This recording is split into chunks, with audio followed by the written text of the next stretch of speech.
یہ نظام الدین اولیاء علیہ رحمہ کو محبوب الہی کہتے ہیں نا، ان کا واقعہ بھی علماء نے یہ لکھا ہے، صوفیاء نے، کہ ان کے شیخ حضرت بابا فرید الدین گنج شکر رحمۃ اللہ تعالی علیہ ایک دن موج میں آ گئے اور کہا کہ نظام الدین محب بنو گے یا محبوب بنو گے؟ تو یہ بڑی خدمت کرتے تھے اپنی شیخ کی، تو کہا کہ محب بنو گے یا محبوب؟ تو کہا حضرت اگر اجازت ہو تو اپنی ماں کو نہ پوچھاؤں۔ اللہ اکبر، ان لوگوں کی مائیں بھی تو صاحب حال ہوا کرتی تھیں۔ تو کہا کہ اگر اجازت ہو تو اپنی ماں کو نہ پوچھاؤں کہ محب بننا ہے یا محبوب بننا ہے؟ کہا جاؤ تمہیں اجازت ہے۔ تو گھر کی طرف روانہ ہوئے، ایک آدھ دن کا سفر کیا۔ راستے میں ایک فقیر تھا مجذوب، جو راستے میں بیٹھا تھا، حالت اس کی عجیب سی تھی، تو یہ سلام کر کے گزرنے لگے تو وہ مسکرا کے بولا محب بنو گے یا محبوب؟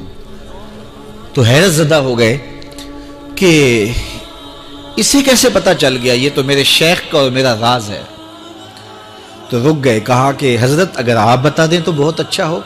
کہا نہیں ماں سے پوچھو، جو وہ بتائے گی وہی بن جانا، اور اگر ماں نے نہ بتایا تو کل آ جانا، اسی وقت یہاں ملاقات ہوگی، پھر میں بتا دوں گا۔ خیر چلے، رات کو پہنچے، والدہ کی خدمت میں سلام پیش کیا، پاؤں دبائے اور کہا کہ شیخ موج میں آ گئے اور کہا محب بنو گے محبوب بنو گے؟ تو میں نے کہا ماں سے پوچھ لوں۔ تو میں اماں جی آپ سے پوچھنے آیا ہوں، راستے میں یہ واقعہ بھی ہوا۔ تو ماں نے کہا کہ بیٹے تم صبح ناشتہ کر کے پلٹ جانا، اور وہ جو راستے میں تیرے دل کی بات بوجھ گیا، وہ کوئی صاحب حال تھا، وہ تمہیں صحیح بتا سکے گا کہ محب بننا کہ محبوب بننا۔ خیر یہ صبح ناشتہ کر کے ماں کے پاؤں پکڑے، اجازت طلب کی اور واپس نکلے، اور وہاں جا کے دیکھا تو کوئی فقیر نہیں ہے۔ بڑے حیرت زدہ ہوئے، دائیں بائیں سے پوچھا کہ یہاں کل ایک بابا بیٹھا تھا۔ کہا وہ تو کل کے فوت ہو گیا۔ تو کہا اس کی قبر کہاں ہے؟ کہا قبر کس نے بنانی تھی اس کی؟ وہ گندگی کے ڈھیر پہ لوگوں نے پھینک دیا۔ دل میں بڑے حیرت زدہ ہوئے، اتنا باکمال تھا، لیکن اپنی حالت یہ، خیر وہاں چلے گئے اور جا کے کھڑے ہو کے پوچھنے لگے، بندہ خدا دل کی باتیں بوجھتا تھا اور میرے ساتھ وعدہ کیا تھا کہ اگر ماں نے نہ بتایا تو کل آنا، اور اپنا پتہ ہی نہیں تھا کہ کیا ہونے والا ہے۔ یہ بات کہی تو بابا اٹھ کے بیٹھ گیا۔ عرش فرش تے بانگا ملیاں تے مکے پہ گیا شور، بلے شاہ سا مرنا ناہی تے گور پیا کوئی ہور۔ ہاں اٹھ کے بیٹھ گیا اور کہا کہ نظام الدین محبوب بننا محب نہ بننا۔ محبوں کا یہ حال ہوتا ہے، نہ کفن ملتا ہے نہ دفن ملتا ہے۔ محبوب بنو گے تمہاری قبر پہ بھی میلے لگیں گے۔ فَاتَّبِعُونِي يُحْبِبْكُمُ اللَّهُ، اگر حضور کی اطاعت کرو گے، حضور کی فرما برداری کرو گے تو تم محبوب بن جاؤ گے۔ جب کوئی حضور کا ہو جاتا ہے تو رب اس کو اپنا محبوب بنا لیتا ہے۔ تو حضور کی محبت خدا کی محبوبیت کا ذریعہ ہے۔ اور حضور کے صحابہ کی زندگیاں دیکھیے کہ انہوں نے حضور علیہ السلام کے ساتھ کیسے پیار کیا، حضور کی محبت میں اپنی عادتوں کو بدل دیا۔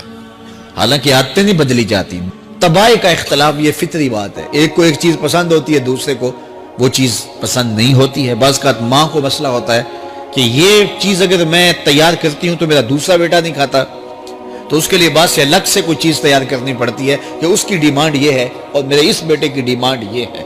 لیکن صحابہ کی زندگیاں دیکھیے، انہوں نے اپنی طبیعتیں بھی حضور کی طبیعت کے سانچے میں ڈال دی۔ حضرت انس بن مالک کو کسی نے دیکھا کہ وہ شوربے سے کدو کے ٹکڑے نکال کے کھا رہے ہیں، تو کہا یہ کیا کر رہے ہو؟ کہا میں نے ایک دن حضور کو یوں کرتے ہوئے دیکھا تھا۔ تو طباع کا اختلاف یہ ایک فطری اختلاف ہوتا ہے، لیکن صحابہ نے اس کو بھی چھوڑا اور حضور کی محبت کے سانچے میں ڈال دیا۔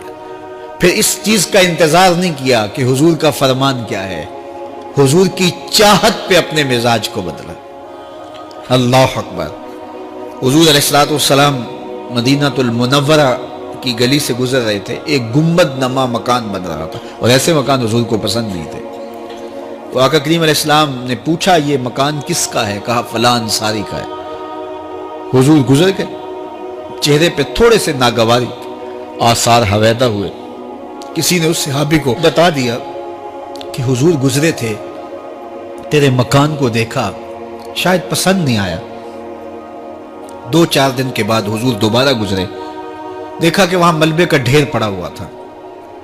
فرمایا اس صحابی کو بلاؤ، بلایا گیا، کہا میں پرسوں ترسوں گزرا تھا، تیرا مکان دیکھا تھا، یہ کیا ہوا؟ عرض کی میں نے گرا دیا ہے۔ فرمایا کیوں؟ عرض کی سنا تھا آپ کو پسند نہیں، سنا تھا آپ کو پسند نہیں۔ میں اور آپ دیکھیں ہمارا کیا کیا حضور کو پسند ہے، سر سے لے کر پاؤں تک، نجی زندگی سے لے کے سیاسی زندگی تک، اپنے امور ذات سے لے کر کے اپنی معاشرتی زندگی تک، ہمارا کیا کیا حضور کو پسند نہیں، اور ہر وہ چیز بدل دیں جو حضور کو پسند نہیں۔